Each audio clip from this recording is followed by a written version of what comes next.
The Texas Right to Life weekly Facebook Live update. My name is Emily Horn with Texas Right to Life, and I just want to give y'all some information this week about what's going on in the Capitol. Real quick, if you get a chance and you're already watching, if you can like this video, share it on your page so everyone can follow along, that would be wonderful.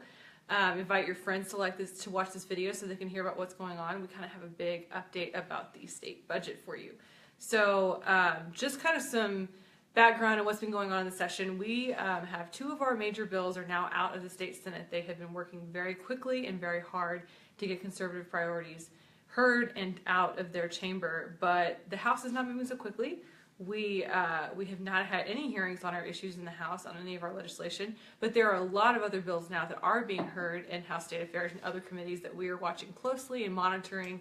We're spending a lot of times in committee hearings throughout the week monitoring bills on patients' rights, on minors, making sure that all these health funds and health agencies are not touching abortion funding. And so we're just looking at a lot of different issues and kind of being your watchdogs up here in the Capitol, making sure that we are protected and don't accidentally, through negligence, just fund some kind of an anti-life program or okay an anti-life legislation. So right now the big news that we are focusing on is the state budget. So the state budget, the House State Budget Day has been set now for Thursday, April 6th. This was just announced last night, which is a big thing for the state of Texas. And it may sound kind of boring, you may not really be into the whole budgetary policy, but we at Texas Right to Life have to pay close attention to the budget because there is a lot of money moved through there. Some of that money could and has before gone to Planned Parenthood. So this is a huge pro-life area of concern for us.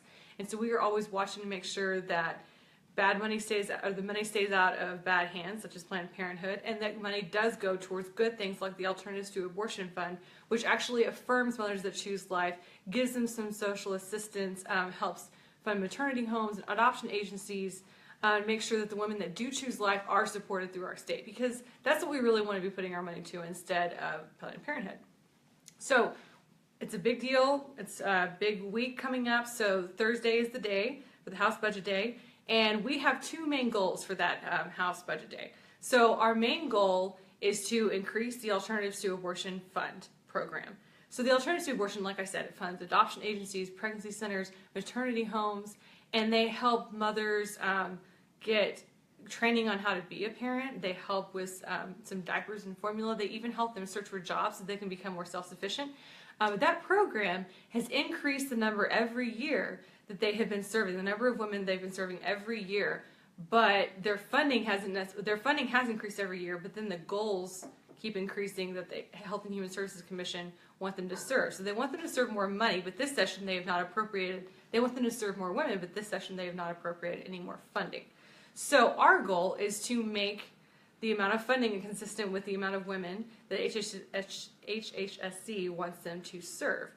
They are serving women all throughout the state, and they need more funding to do so. More providers want to be a part of this program, but there's not enough money left in the program for them to participate. So we think we need to increase that program and be able to serve more women in the state of Texas that do choose life. So we're going to have, that is going to be an amendment on the House floor to make sure that we adequately fund that program. And the other main goal we have in the budget is to make sure that instead of taking money from one source where we find Planned Parenthood getting money, and it looks like a big target, maybe it is, to actually, and then the next session we'll find out that Planned Parenthood is getting funding from another source, and we'll go put a funding ban on that program. We've kind of done this whack-a-mole game a lot of times, taking money, finding money where they're getting programs where they're getting money from, lots of different programs, applying a ban to each program, kind of like a Band-Aid. So what we want to do in this case is put a budget rider, kind of a rule on the entire budget that says no funds that we can control with state law,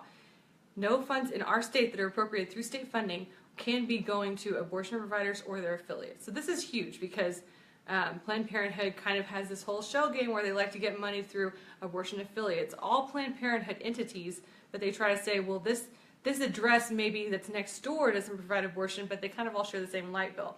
So we want to make sure that no abortion clinics or abortion affiliates get any money through our state budget. Instead of taking all of these programs individually and applying rules to them, we're going to apply a rule to the entire budget to end this defunding game once for all. A lot of people will say that we defunded Planned Parenthood in 2011 or 2013 because we attacked some major targets where Planned Parenthood was getting funding, but again, they keep finding their way into lots of smaller programs, getting lots of funding through a variety of different means. So this will take care of the program once and for all, and those two goals of Texas Right to Life have a large number of support in the House. We have a dedicated team of authors that you'll see next week in action, making sure that these goals are accomplished. And so we're very excited about that. We have a team of really excited House members, pro-lifers, that are ready to carry those amendments and make sure that our budget stays pro-life and stays life-affirming. So stay tuned next week. We'll have kind of an update for you on what that looks like. We'll have gone through all the pre-filed amendments. We're going to spend a lot of time this weekend going through hundreds of pages of amendments that are filed. Several amendments are always filed every year to actually defund and zero out the Alternatives to Abortion program. So we have to keep a close eye on that and make sure that our pro-lifers know which amendments are where and when to vote against them. And so we're going to spend some time this weekend going through that amendment packet. And so we'll have an update next week early for y'all on how to call your representatives and make sure that they know to get our updates, and that we will tell them the pro-life amendments to vote for and the anti-life amendments to vote against. So it's going to be a busy week, but it's going to be a fun week. So stay tuned, and we'll tell you what to call your representatives about next week. Thank you. Please share, like Texas Right to Life on Facebook, and follow us on Twitter. Stay a part of the action. Thanks, guys.